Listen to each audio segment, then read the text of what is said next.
Napoleon Hill once said that success is often associated with individual achievement, but you will only be deceiving yourself if you believe that you can succeed without the cooperation of other people. Achieving success is a matter of skillfully making other people to cooperate. But to do this, or even before you have the right to ask or expect cooperation from other people, you must first build a relationship and show a sense of willingness to cooperate with them. I know this is not an easy task for everyone, and that is why in this video, I want to talk about the basic skills and techniques you may adopt in building relationships, and which in turn could build your success. Adopt the right attitude to relationship and see it positively. This will help you value relationships and start thinking about its opportunities. But there are some fundamental problems in the way we see relationships. For instance, people often assume that all interactions are destructive. For example, neighbors are too nosy, watching us all the time and finding faults. Or workmates are conniving and too demanding. We also tend to compare ourselves with others and expect others to be like our own selves. Comparisons also lead us to see the world, often categorically, as losers and winners. And then we think, oh, can I be better than her? Or, he has got this job, how can I get ahead of him? And so on. Instead of thinking in this way, relationships as problems constraining you all the time, can we see relationships as opportunities, where we can mutually realize not just our own priorities and development, but also help each other to develop. Be approachable and helpful. Share everything you know, give more, and develop more. Have a helping attitude that attracts you to people. You can never predict how these relations may suddenly become resourceful out of nowhere. For this to happen, it also means doing more than what you're paid for or expected to do. Today, in the age of contractual and temporary jobs, employers always test the waters, hiring employees who are helpful and can run the extra mile. A while ago, as a radical thinker, I used to see this as a form of an exploitation. But having to be in the corporate world and learning the ropes of doing things here, I see how it works for individuals wanting to lead and succeed. Being available and simply having that willingness to cooperate when someone is in need is all what you need. Do not carry the attitude, oh, I'm busy, my hands are full, and let someone else help out. Most importantly, stop directing to someone for help without their consent. If you cannot do it yourself, then check to see if the task can be done a little later. Doing this, you are both saving the relationships as well as not jeopardizing someone who may not be available to help at that time.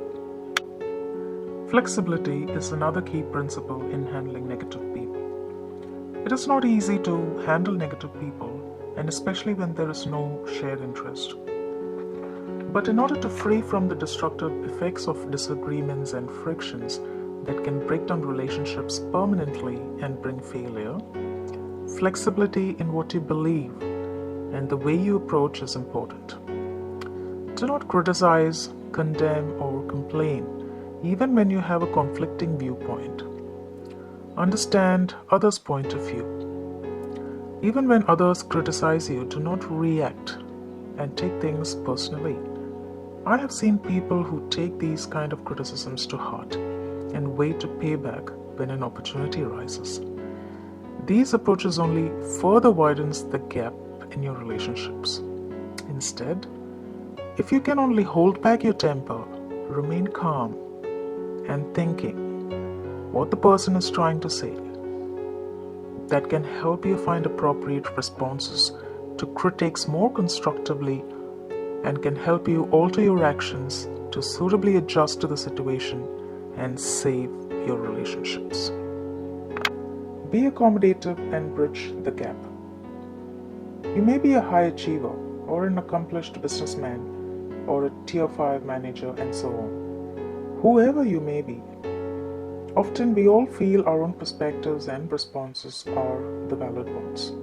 I've seen managers in the Western world highly ethnocentric and can least embrace diversity, or are capable of engaging in a meaningful conversation with those who are different to themselves.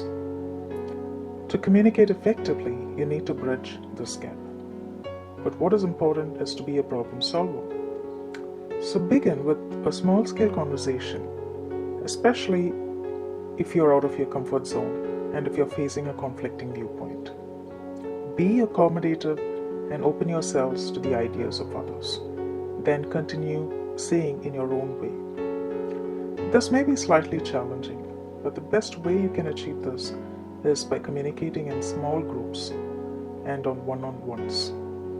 Having a direct face-to-face personal communication helps in ironing out issues more easily than addressing to a large group and sending emails back and forth. According to Jeff Bezos, the world's richest, with a net worth of $108.5 billion in 2019 Forbes billionaires list, he stated that one has to start with the customer and work backwards. He also coined the term "two pizza team." The idea was no matter how big the company grows, it needs to give importance to smaller teams for better communication and agility.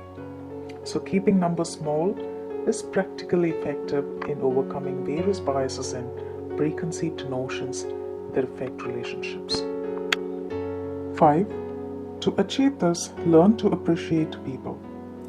It does not cost you anything, but ignites positivity between people and makes you attractive. Today, we all live in a smiley culture, so make use of it wherever you can. Make sure you reiterate people's worth and value, and your appreciation for them through both verbal and non-verbal gestures. Smileys in your email and text messages can help boost the morale of employees and co-workers. Today, this is an important quality.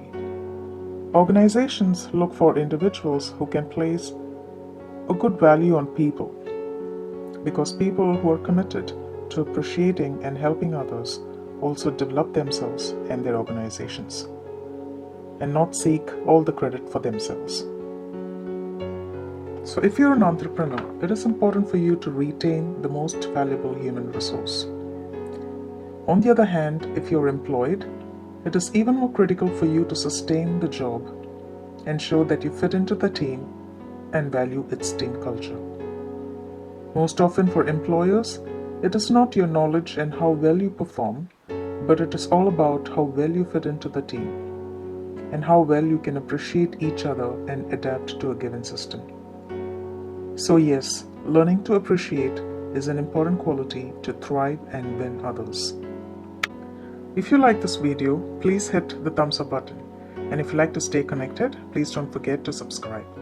Thanks for watching. Have fun.